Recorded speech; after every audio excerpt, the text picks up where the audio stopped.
Bienvenidos a Fox Noticias, les informa Andrea Linares. Comenzamos en México. Según reportes, la violencia entre los cárteles ha disminuido en ciertos lugares. ¿Sería esta una paz duradera o es solo una pausa? En febrero, la muerte de El Mencho, líder del cártel Jalisco Nueva Generación, provocó una ola de violencia que paralizó a la región. Ahora la situación ha cambiado un poco. No es como antes y cerca de allí, las facciones del cártel de Sinaloa continúan intentando establecer una nueva jerarquía, ahora que la vieja guardia, como el Chapo y el Mayo, están en cárceles de Estados Unidos. Aunque los informes sugieren que el Estado ha tenido avances en seguridad, el gobernador de Sinaloa, Rubén Rocha Moya, reconoce que no hay una paz total. El periodista mexicano Osvaldo Villaseñor dice que esta llamada paz solo es una pausa mientras los cárteles se reorganizan. Según él, las autoridades mexicanas no han resuelto nada. ¿Y cómo podrían hacerlo cuando su presidente, Claudia Sheinbaum, sigue insistiendo que México no es un sueño turístico y que cualquier persona que critica al país es un traidor a la patria? ¿Cómo poder convocar al pueblo de México a que defienda el Mundial o defienda nuestro país en este momento? Porque las campañas de decir que no visiten México se están incrementando. En realidad no han dañado al turismo. México es un país libre y democrático y la gente puede opinar libremente. Yo critico mucho a los diputados que van a las cadenas de televisión, los senadores, senadoras, a las cadenas de televisión de Estados Unidos a hablar mal de México y a pedir la intervención de Estados Unidos en México. ¿Qué es eso? ¿Cuándo se había visto eso? Pues es un descaro total. ¿Y dónde quedó la patria? Entonces, desde nuestra visión es seguir convenciendo a la gente de que este es el camino por el que hay que ir. El periodista Osvaldo Villaseñor, experto en la actividad de los cárteles en México, está conmigo ahora para opinar al respecto. Bienvenido como siempre. ¿Cómo se encuentra? Muy buenos días, Andrea. Mira, yo creo que el tema de México es mucho más complejo porque hay un choque entre la realidad y la narrativa oficial. Sí. De hecho, hoy en día, el día de hoy, hay un paro nacional. México está en paro nacional por transportistas y los agricultores, que son dos de los sectores que han sido más dañados por la influencia del narcotráfico y la presión que ejerce el narco sobre estos sectores. Entonces, pensar que México está muy bien, bueno, pues es lo que todo mundo quisiera, es la esperanza que todo mundo conserva. El problema es que no es así. Y justamente eso quería saber, ¿cuál es la situación actualmente mientras los cárteles están trabajando en reorganizarse y su reacción a ese comentario de Claudia Sheinbaum cuando dice que esta situación no ha dañado al turismo? Ha dañado tanto el turismo, mira que en Sinaloa, en Mazatlán, un destino turístico, creo que el segundo más importante del país, había 165 torres en construcción destinadas precisamente para condominios o hoteles. Y estas, desde que inició la narcoguerra en Sinaloa, prácticamente quedaron semiparalizadas o paralizadas en su construcción. El propio gobierno, la propia Secretaría de Turismo, los hoteleros hablan de una caída de más de 500,000 turistas en los últimos meses a Mazatlán. Entonces, ha afectado no solamente al turismo, ha afectado a todas las actividades productivas, ha afectado a la minería. 8 minas han cerrado en los últimos años y medio en Sinaloa, producto de que no soportan la ola de extorsiones para estas empresas. Muchas de ellas son extranjeras, estadounidenses, canadienses, y han tenido que cerrar. 1,600 trabajadores han perdido su empleo, pero el más reciente, el de Vizsla Silver, por ejemplo, que operaba en Concordia, de origen canadiense, pues ahí le secuestraron y le privaron de la vida a 10 ingenieros que estaban realizando labores previas para la explotación. Entonces, se ha habido una afectación, ha habido afectación en la agricultura. Muchas empresas han abandonado también esta actividad producto de que el narcotráfico ha cobrado piso y el gobierno no ha sido capaz de garantizar la seguridad. Ahora Estados Unidos sigue presionando a Sheinbaum para que haga más con respecto al tema de seguridad. ¿Cómo estarán evolucionando las relaciones bilaterales entre ambos países durante los años restantes de la presidencia de Trump? Insisto, esta relación bilateral, Estados Unidos y Trump le exige a México que haga lo que la receta más fácil dice. A ver, ¿cuál es? Debes combatir a la parte bélica, o sea, a los capos de la droga. Tienes que combatir a los que soportan la economía de estos cárteles, que son los narcoempresarios que le lavan el dinero. Y tienes que combatir a la red de protección, que son los narcopolíticos, aquellos que llegan al gobierno impulsados por las mismas organizaciones delictivas y que después, pues estos están supeditados a estos. Mira, en el caso de Sinaloa, por ejemplo, y de México, no lo digo yo, lo dijeron los mismos grupos delincuenciales quienes hicieron público un comunicado donde hablan de regresar la famosa paz narca. ¿Y qué es la paz narca? Pues la paz que te garantizan los mismos generadores de la violencia, en este caso los cárteles. Hablan de un reparto del territorio en Sinaloa, dejan por fuera a los Guzmán. O sea, hay una nueva reconfiguración de los grupos delictivos, pero no hay un combate real de parte del gobierno. O sea, hay una administración de la violencia y la delincuencia, pero no hay un combate. Pero además hablan de los mismos cárteles de compromisos muy concretos. ¿Cuáles son? Reducir los homicidios, reducir los robos de autos, que son dos de los delitos que más han afectado a los sinaloenses, sobre todo en los últimos 19 meses que se lleva de narcoguerra. Es una acción producto de las acciones de parte del gobierno para combatir al narco. No, no lo es. Es producto, ahora sí, de una nueva reconfiguración de los propios liderazgos de los grupos delictivos. Así que claramente no estamos hablando de una paz total, estaremos monitoreando la situación allí como siempre. Osvaldo Villaseñor, como siempre, muchísimas gracias por acompañarnos. Un placer estar contigo, Andrea, y con tu público. Gracias. Gracias. Argentina celebra dos grandes victorias que cementan su puesto en América Latina y no estoy hablando de fútbol, los detalles y por qué importan. Enseguida, después de esta muy corta pausa. Y además pueden ver nuestro programa de lunes a viernes por nuestra página web foxnoticias.com y nuestro canal de YouTube a las 4 de la tarde, también por Fox Nation a las 5 de la tarde y nuestra plataforma Fox One. No se lo pueden perder. La justicia norteamericana falló a favor de la Argentina en el juicio por la expropiación de YPF. Estos personajes de nuestro pasado nos sumieron en una aventura suicida que nos podría haber costado todo y nos podría haber dejado sin YPF y con un Estado fundido. Ahora, la Argentina logró una sentencia histórica en esta administración. Hoy es un día de festejo nacional. Argentina va a salir. Argentina va a ser grande nuevamente. Bienvenidos de vuelta a Fox Noticias. Pasamos a Argentina, que como acaban de escuchar al presidente Milei, su país evitó una posible ruina económica. La victoria fue confirmada en una corte de la ciudad de Nueva York sobre la compañía argentina Yacimientos Petrolíferos Fiscales. La empresa energética fue nacionalizada en 2012 por la entonces presidenta Cristina Kirchner. La posibilidad de tener que pagar miles de millones de dólares se debía a que Kirchner no quiso comprar las acciones a los accionistas. Hoy la expresidenta izquierdista se encuentra bajo arresto domiciliario por corrupción.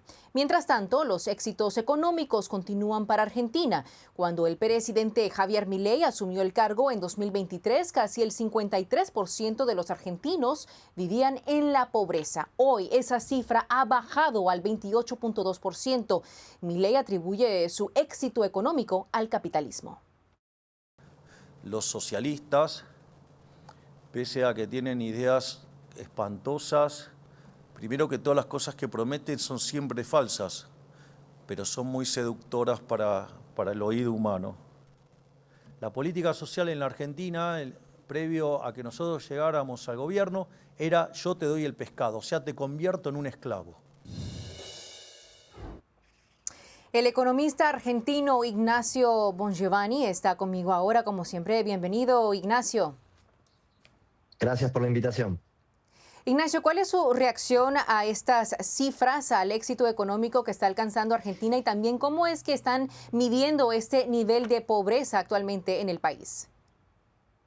Bueno, yo creo que sobre todo lo que ha implicado un descenso muy grande en la pobreza desde que asume el presidente Milei es que se ha combatido fuertemente el fenómeno inflacionario, ¿no? Argentina, cuando termina el año 2023, termina con una inflación cercana al 300% anual, lo cual nos ponía en el podio entre los países con mayores inflaciones del mundo. La inflación es un impuesto no regulado, por así decirlo, que sobre todo le pega muy fuerte a la gente más pobre, a la más Ujú. vulnerable. Milei ha descendido fuertemente eso, heredó un 300% y el año pasado tuvimos un 30%. Es muchísimo, falta muchísimo que hacer Ujú. en materia inflacionaria, pero esta baja obviamente ha ayudado a que el bolsillo de los argentinos con una Ujú. macroeconomía más estable, no sufra tanto de este descalabro monetario que había ocasionado el kirchnerismo. Quiero destacar esa cifra, 28%, es el nivel más bajo de pobreza desde el año 2018. Como dices, aún falta pues mucho más por hacer. Hasta el momento, ¿cómo ha mejorado la vida de los argentinos gracias a lo que Milei llama el capitalismo? Bueno, por empezar con el supermercado. Antes, en épocas kirchneristas, ibas un día al supermercado y la gente veía los productos, tenían un precio, ibas a los 2 o 3 días, tenían otro precio mayor. Y eso el bolsillo de los argentinos no aguantaba, estaba sin oxígeno. Entonces esa estabilidad en los precios, que los precios no hay que olvidarse que son señales, son Ujú. fundamentales, se está consiguiendo muchísimo. Y ahora de lo que se trata es que Argentina empieza a generar empleo en los sectores productivos. Argentina Sí. tiene dos cosas que son las que el mundo más demanda. Por un lado alimentos y por el otro lado energía. Argentina es rica en petróleo, es rica en minería, es rica con sus campos. Hay que empezar a explotar fuertemente estos recursos para que generen ingresos para buena parte de argentinos que lo están necesitando, ¿no? Me leíste la mente porque quería abordar ese tema sobre el empleo. Para salir de la pobreza también debe mejorar el mercado de trabajo. ¿Qué avances se han logrado y qué falta por hacer en ese sector específicamente? Porque por lo que leía, todavía pues queda trabajo por hacer. Sí, claro, bueno, Milei ha impulsado lo que se llama la reforma laboral, que es para flexibilizar el mercado de trabajo. Lo que hay que entender es que si un empresario, un emprendedor, en vez de contratar un trabajador, lo está adoptando, simplemente no va a contratarlo. Las barreras a la salida también funcionan como barreras a la entrada. También en Argentina hay un fenómeno que aquí le denominamos la industria del juicio. Cada pequeña o mediana empresa que recibía un juicio de parte de un empleador y muchas veces sin justa causa, tenía altas chances de fundirse, porque había todo una industria repleta de abogados maliciosos que lo que estaban buscando era tener beneficios propios en contra de los que generan puestos de trabajo. Eso por un lado. Y después por el otro lado, Milei impulsó mucho algo que se llama el RIGI, que se llama Régimen de Incentivo a las Grandes Inversiones. Son inversiones de miles y miles de millones de dólares que apuestan a los recursos estratégicos, a los recursos naturales que tiene el país, minería, petróleo, energía, y eso va a generar, yo creo que, muchas fuentes de trabajo y obviamente ingreso de dólares, que es también otra cosa que Argentina necesita, ¿no? Son buenas noticias. Aparentemente todo apunta a que se está yendo en la dirección correcta. Ignacio Bongiovanni, economista argentino, muchísimas gracias por acompañarme. Saludos. Gracias a ustedes por la invitación. Saludos. Y al regresar, analistas en México revelan datos sobre las deportaciones que los progresistas allí y en los Estados Unidos no quieren que escuches. Se lo hemos manifestado personalmente al presidente Trump y hemos hecho muchísimas notas diplomáticas y sobre en general este trato que reciben las y los migrantes y particularmente las y los migrantes mexicanos. Bienvenidos de vuelta a Fox Noticias. Esto podría sorprenderles. Un nuevo estudio de una organización sin fines de lucro mexicana contradice la narrativa de que el presidente Donald Trump ha deportado a muchos más inmigrantes ilegales originarios de México que Joe Biden. Según Quinto Elemento Lab, durante los 4 años de su mandato, Biden deportó en promedio a unos 300,000 inmigrantes mexicanos por año. En comparación, el año pasado, Trump solo deportó a 144,000 personas de regreso a México. El informe señala que Biden deportó a más personas porque durante sus 4 años en el cargo, Millones de inmigrantes indocumentados ingresaron a Estados Unidos debido a su política de fronteras abiertas. Mientras tanto, el presidente Trump ha prácticamente cerrado la frontera sur a los cruces ilegales. Entre 2023 y 2024 combinados, Biden deportó en total a 160,000 inmigrantes indocumentados, más que las 540,000 personas que el presidente Trump envió de vuelta a sus países el año pasado. El presidente de The Libre Initiative, Daniel Garza, está conmigo ahora para opinar al respecto. Daniel, como siempre, bienvenido a Fox Noticias. Gracias, Andrea. Un placer estar contigo desde México. Daniel, estos resultados son un claro ejemplo de que lo que sucede cuando hay fronteras seguras y el por qué es necesario. ¿Cómo lo ve usted? Yo me imagino, Andrea, que el coraje, dice que ese coraje que se oye es selectivo. Como tú has dicho, bajo Obama y Biden, o sea, deportaron lo doble, ¿verdad?, el número de personas migrantes que cruzaron sin previa autorización a los Estados Unidos. Y estas mismas voces estaban recibiendo millonadas para montar centros de deportaciones como Chicanos por la Causa a lo largo de la frontera por la administración de Biden. Se estaban enriqueciendo también. Y ahora son los mismos disimulando una indignación por las deportaciones. Yo estoy en México este día, ¿verdad? Y como tú has dicho, 300,000 mexicanos fueron deportados bajo Biden, pero nada más 144 bajo Trump. Entonces, el 90% eran varones también, y la mayoría eran criminales o con orden de deportación previa. Esta es una operativa con intención y muy atinado, y qué bien que la frontera está bajo control, porque nosotros decidimos quién entra, bajo qué criterio y qué número. Y eso no estaba sucediendo en las previas administraciones. Daniel, los números, las cifras no mienten. ¿Por qué entonces la narrativa de otros medios sigue siendo la misma e incluso en algunos casos están hasta sembrando temor dentro de las comunidades hispanas en Estados Unidos?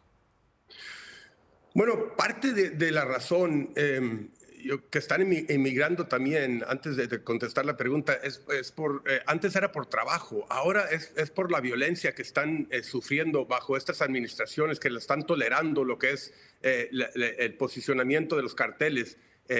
Andrés Manuel López Obrador y Claudia Sheinbaum son culpables de esto. La cobertura negativa de los medios y la difamación de las acciones de Trump por parte de los funcionarios demócratas, aún las deportaciones de delincuentes indocumentados y aún esos que expresan odio hacia los Estados Unidos y las organizaciones no gubernamentales, es coordinado, es crear caos, es sembrar división y resentimiento por parte de las comunidades migrantes y minorías que votan, ¿verdad? Entonces todo es para reclamar lo que es el poderío electoral, una vez más para sembrar la división, y esto no es productivo para nuestro país. Después de Chiapas, los otros dos principales estados de origen de los mexicanos deportados fueron Guanajuato y Guerrero. A mí, en particular, lo que me llama la atención es el hecho de que estamos hablando de Chiapas, que es justo donde el cártel Jalisco Nueva Generación tiene gran presencia. ¿Cómo lo interpretas tú acerca de esas personas que regresaron a México y procedían justo de estos estados donde pues hay tanta violencia? Eso es lo que pasa. Yo creo que El Salvador nos ha mostrado que cuando hay seguridad, el pueblo no tiene por qué migrar, no tiene por qué salir de sus países, que aman, que quieren ver que prosperen, que al mismo tiempo que sus hijos tengan oportunidad en el futuro con buena educación. Lo que está pasando ahorita con tolerar lo que es casi inducir lo que es el crecimiento de los carteles, el posicionamiento, es algo que daña a las comunidades. Aquí en Nuevo León, por ejemplo, opera mucho el cartel del Golfo, y créeme que la gente está intimidada. No tienen libertad para estar viajando, hacer su trabajo, todo lo hacen bajo amenaza del cartel. no es una buena vida. Por eso buscan un país donde hay seguridad como los Estados Unidos. No los culpo, es lo que pasa. Lo ideal también, Andrea, sería que esta administración sí ejercer lo que es la ley, pero al mismo tiempo expandir las vías legales para que las personas se puedan hacerlo bien, hacerlo correcto y entrar a los Estados Unidos con autorización. Eso es lo más importante, ¿no? Seguir la ley para poder ingresar a este país. Tiene que haber orden, ¿no? Y también respetar esas leyes. Daniel Garza, como siempre, muchísimas gracias por acompañarnos. Saludos hasta México. Gracias. Ahora regresamos con más de Fox Noticias.